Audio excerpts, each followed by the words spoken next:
So here's one that I had heard of. It didn't really get much of a release, and then I've just heard about it in terms of people thinking it's brilliant or terrible. So when you hear that extreme, I'm always kind of interested to see what I think. Now, I went into this film. This is called Southland Tales from 2006. It is a ridiculously loaded cast.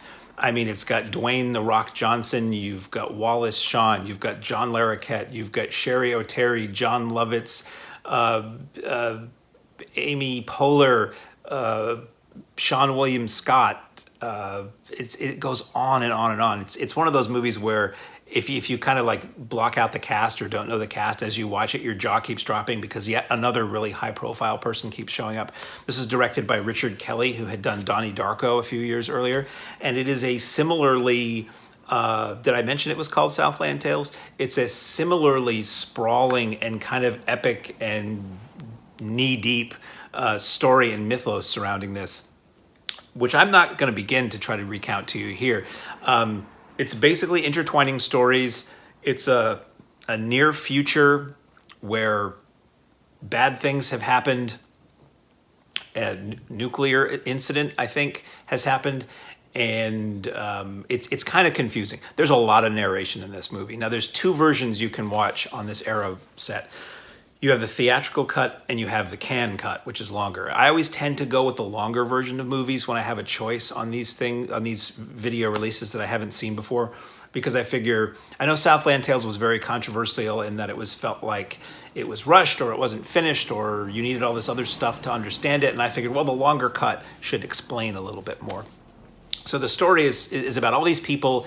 There's a veteran, Justin Timberlake is this veteran of the Iraq War, and Dwayne Johnson is this actor who's married, having a dalliance with a porn star played by Sarah Michelle Gellar, who has written a screenplay, or they've written a screenplay, and Wallace Shawn is this like weird genius who has developed some kind of energy source, and it's really confusing. It's hard for me to explain. And as I started to say before I interrupted myself, there's a lot of narration in this movie. There's a lot of exposition, and you're watching something happening, and it's narration and flashbacks and all this and all that.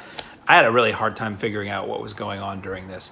I know there have been offshoots of this. There was like a comic book series that supposedly delved deeper into the world and explained things. One of the supplements on the set is an animation short that's like a prequel that helps explain things. And I don't know. I'm not one you hear some people talk about movies and they're like, well, the second time you watch it, the third time you watch it. And I'm like, I kind of want to watch something once and make a decision on it. I don't want to have to do homework. I don't want to have to read all kinds of supplementary things before, during, and after to understand something.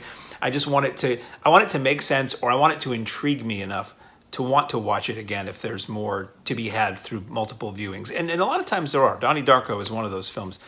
But I just felt lost in this. Beyond that, I just felt like it was bad. Like the acting was bad. And it's bad acting from good people.